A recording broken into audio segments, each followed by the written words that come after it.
And welcome back, guys, to another crazy video, guys. This is gonna be the most entertaining thing you've ever seen in your whole life, bro. So tune the hell in, bro. Grab some popcorn and take a big seat, bro. Take up some space.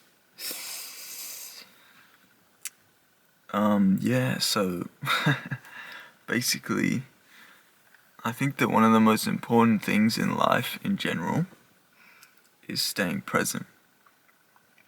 And it's such a simple thing on the surface when you think about it. And you'll hear so many different influences and people just telling you to stay present. And it's cool,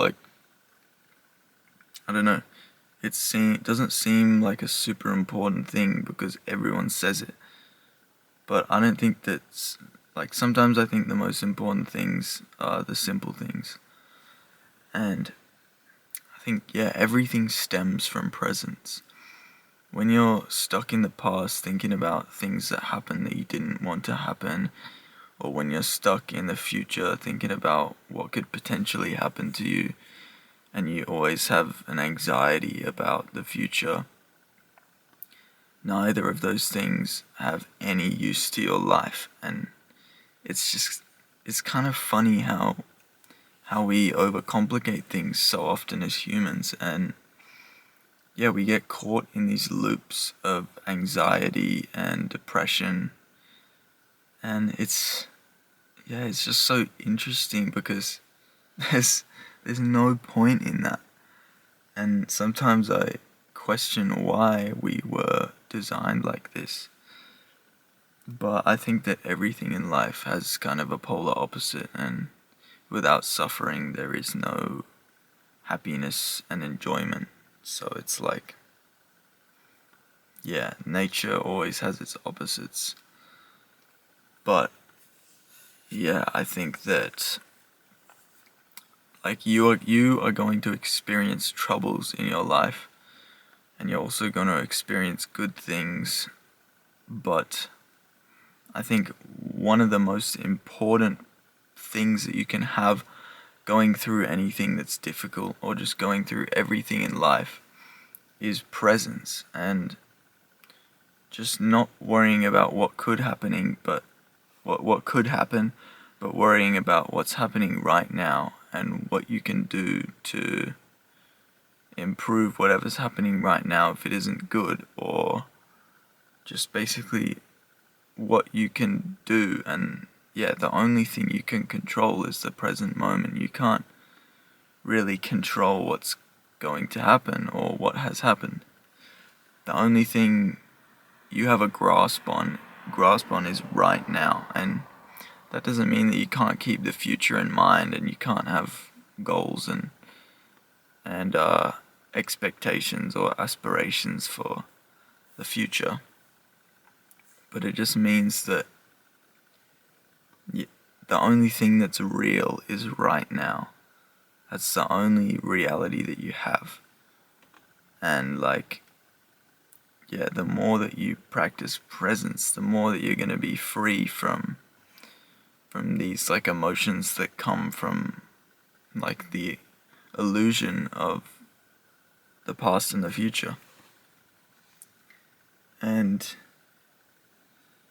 it's really, it can be a real prison for some people, and myself included.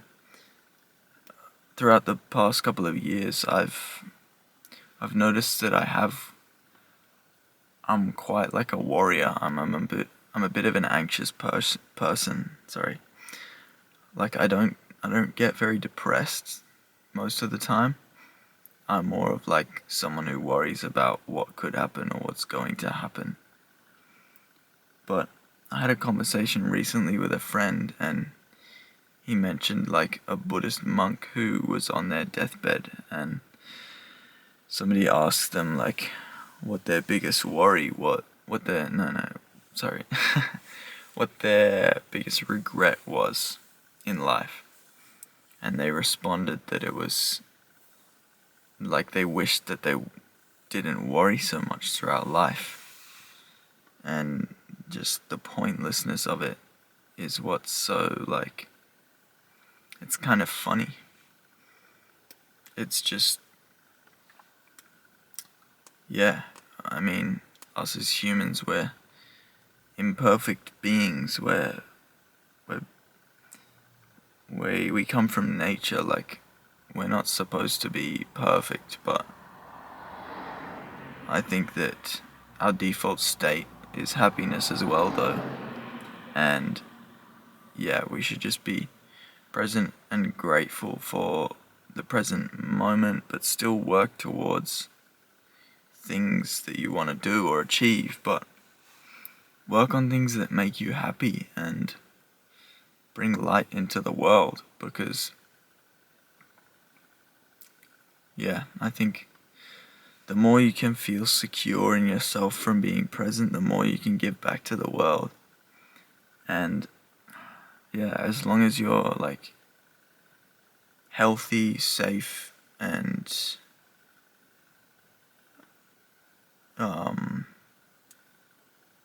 yeah, I guess healthy and safe are the two main things that you kind of need in the present moment. And I think, yeah, that'll easily make you feel happy. And I think people get so, particularly in this space online, or just like money making or self-improvement space, people get real caught up in the future, and they get real caught up on, like, their dream life. What do I want my dream life to look like? And they'll be doing, like, these visualizations and affirmations and all that. And to be honest, I think it's a bit overdone. I think it's cool, and, like, I've been interested in affirmations and journaling, visualizations, that kind of thing, but I don't know, man. To be honest, I think it's a little bit pointless. Like, I think that, I don't know, I mean, to be honest, I've never been really consistent with it, but I think we just need to enjoy the moment and stop wasting time so much thinking about the future. I guess, like, a visualization, a short one every day, might help if you're trying to achieve a goal. But I think, yeah, at least for me, I've easily overdone stuff like that, and it's just kind of become this escape from reality, probably, in a way. Because when you're living out of the present moment, you're not really living in reality. And yeah, it feels like it can be productive and stuff, but it can be an escape sometimes. Anyway, yeah, just do meditation, do whatever you can to improve your presence. And yeah, it's such an important thing, because it's what, like, creates, it's what life is. Life is nothing but right now. And yeah, do whatever you can to feel, like, if you need a journal about things, I think that can be a really good practice as well. Or reading to help you stay more present. But yeah, those are my thoughts. And yeah, hope you have a fantabulous rest of your day.